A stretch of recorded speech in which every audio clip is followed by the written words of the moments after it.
against Dennis Traber. And yes, all of us at ABC send our sympathy to the Weissman family, the death of Danny's dad, Albert, in Dallas.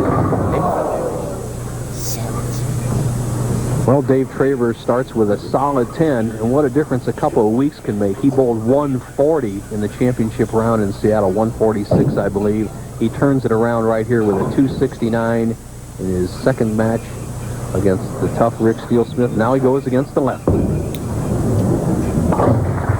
right. Well, we have a head-to-head battle going here between two non-winners, two regional champions, however. Traber with 7 Midwest titles. This man, Dennis Horan Jr., 26-year-old with 13 regional titles.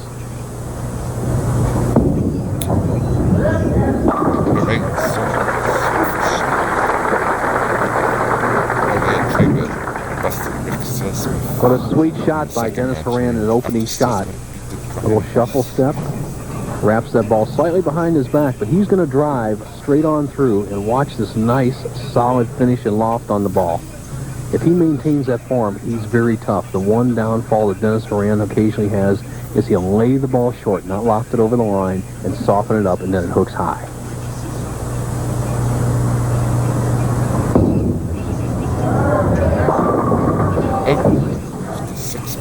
So leaving the 6-pin, well, I want to ask you about shoes, bowling shoes.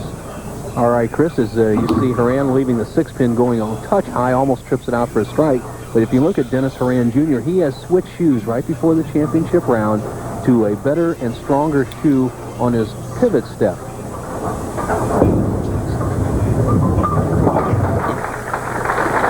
And let's see if it helps him toward his first ever PBA title. And he's working that shoe over right now. We'll check it out again when he gets back up on the approach. Now, a loosened up David Traber has proven his point that he can bowl well in the championship round. 269 the first game, second frame. Right back with a powerful shot. David Traber, 180 pounds on that 6-foot frame. Loves muscle cars, fast cars. Has 3 brothers. He has an uncle that races stock cars in the Milwaukee, Wisconsin area. His brother Dale, a solid regional player in the Midwestern region.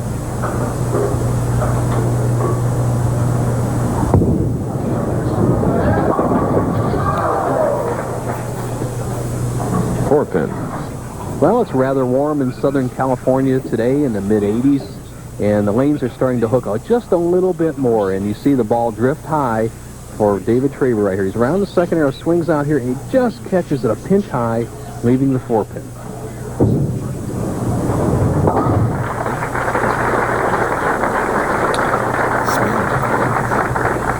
Now, Chris, picking back up on Dennis Horan, his left foot is his pivot step, and that's the key spot. He said he was slipping as he's driving through into the sliding step. He changed to another shoe, and he feels it's adequate to keep the speed and the loft up. Notice how he starts with his feet apart. I've never seen anybody do that before. And this time it's a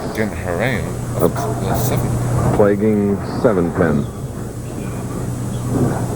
A likable young man. You can tell how he reacts as you look at his wife, Terry, looking on. He's a likable guy, and all he needs to do is get loosened up here. He averaged 257 for 2 games on the championship player, much higher than anybody else so far in the field. Okay, Dennis Horan averaged 40 tournament appearances per year until this year's low of 5. And here are a few good reasons.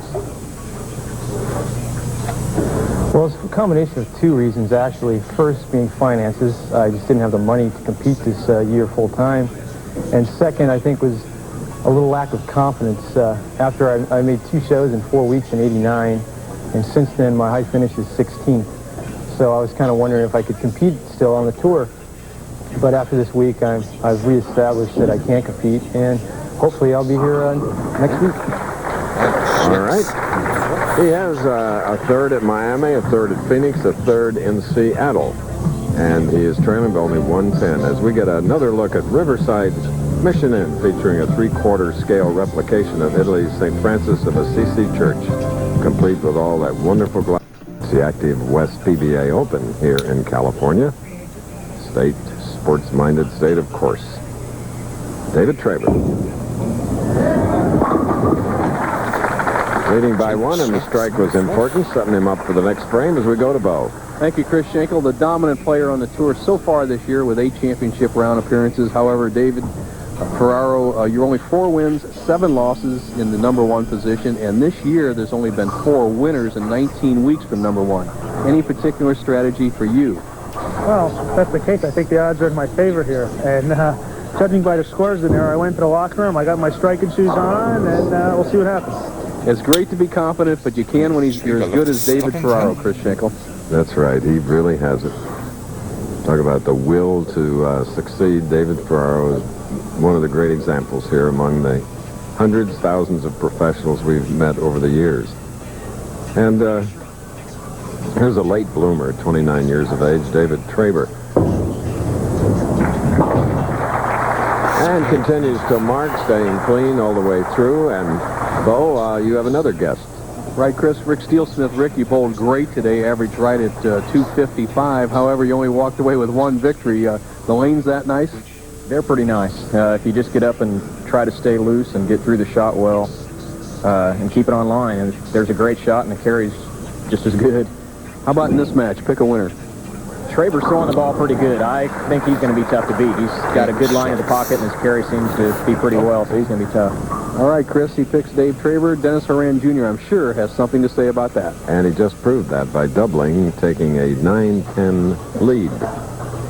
Trailing by 1, doubled, and now he is up 9 against David Traber. Traber, who shot that 269 and defeating Rick Steelsmith. Steelsmith in the first game defeating Brian Voss 258 to 224. Steelsmith 248 in his losing second game.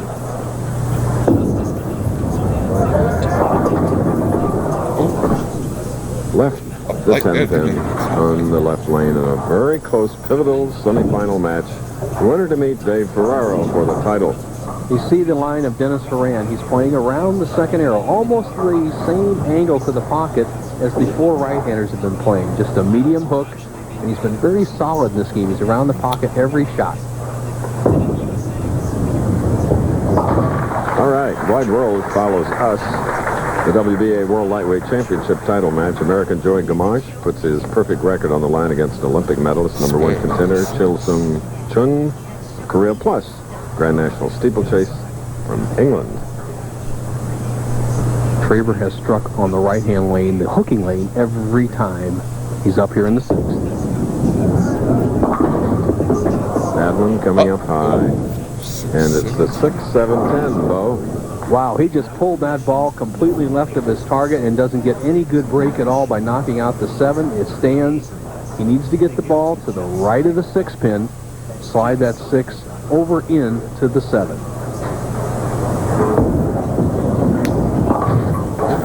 Very difficult to do when the lanes are hooking that much, too. If you give it enough room, the ball will slide off in the channel. If you don't, you can't nick the 6 pin on the right-hand side. So he's opened the door for Dennis Horan, who now leads by 22.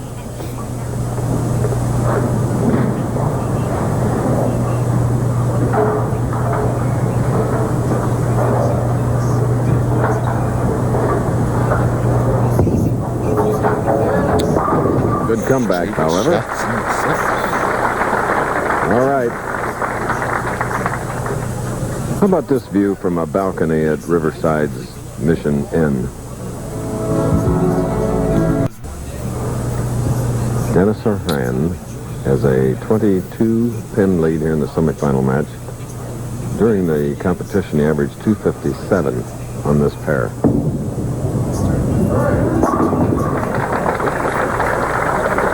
And by far his best shot. He hasn't missed the pocket through 7 frames, and he leads by 22, but he was loose with that shot, extended out, and he's just playing just a normal shot, and this is what he likes. He can now open to a 32-pin lead. Now Horan will start about the center of the lane on the approach.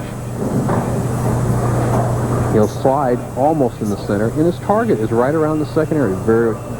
Very traditional line. He needs to get the ball lofted over the foul line and a good follow-through.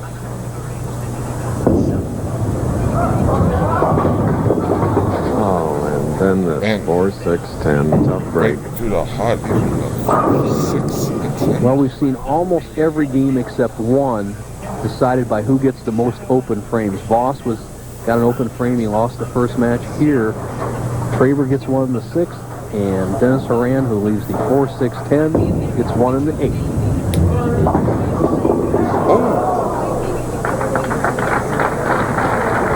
Leaves the 4, his wife Terry looking on.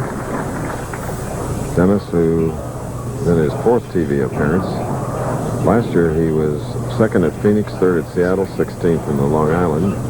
Now David Traber.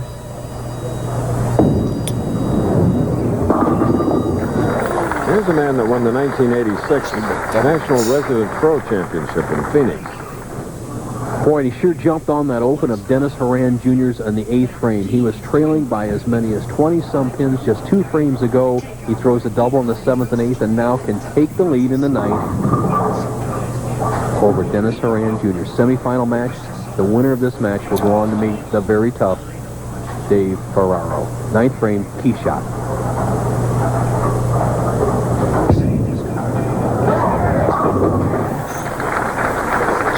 So applying the pressure here. Late stages of our semifinal match. It's up now to Dennis Horan Jr. of San Diego. Possible 2:16 for Horan. Right now, David Traber going at a 2:06 pace. The match is up for grabs.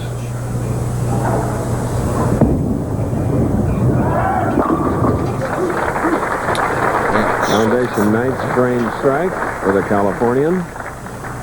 You know, tomorrow on ABC Sports at 3:30 Eastern, 2:30 Central and Pacific, it's a special preview of the U.S. Open featuring Jack Nicklaus, defending champ. Payne Stewart, defending champ of the Open, joins Golden Bear for a tour of Pebble Beach, site of this year's championship. Then golf legends will be back in Michigan for the final round action of Mazda's Senior Players Championship. That's live tomorrow, ABC. Dennis Horan Jr. to even the match with a strike. 10th frame.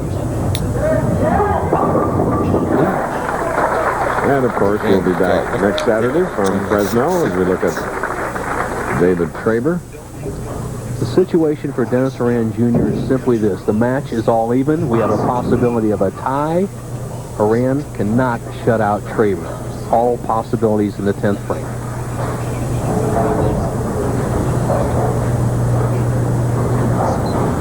Man, Horan would like to get back at Ferraro, losing in the 42nd game last night, 177 to Ferraro's 240. Well, now. You just can't throw it any better than he did right there in the 10th frame, especially the second ball in the 10th. He went with more extension, more loft, and he followed through. Chris, I thought he was going to fall over the foul line, and that's one of the great things you can do under pressure for anybody, amateur or pro. Go with that long, long stretch and follow through under the gun. He's put himself in position where he can possibly win the match. However, he cannot shut out this man.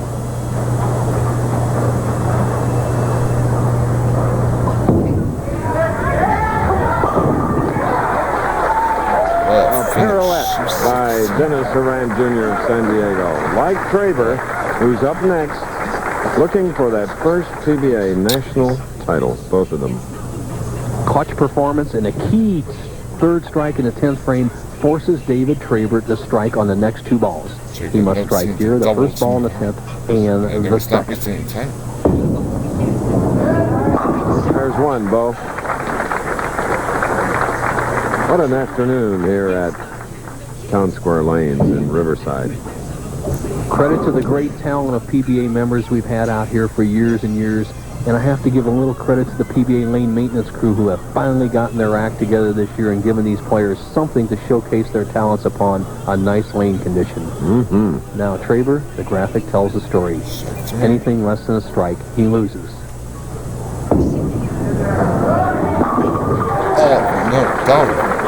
And I'm sure all the bowlers this afternoon will pat the PBA lane conditioning staff on the back, too. I agree, Chris, as Traber throws that clutch double. Take nothing away from Dennis Horan Jr. as he finished with 4 strikes, but it's going to be Traber against Ferraro for the title.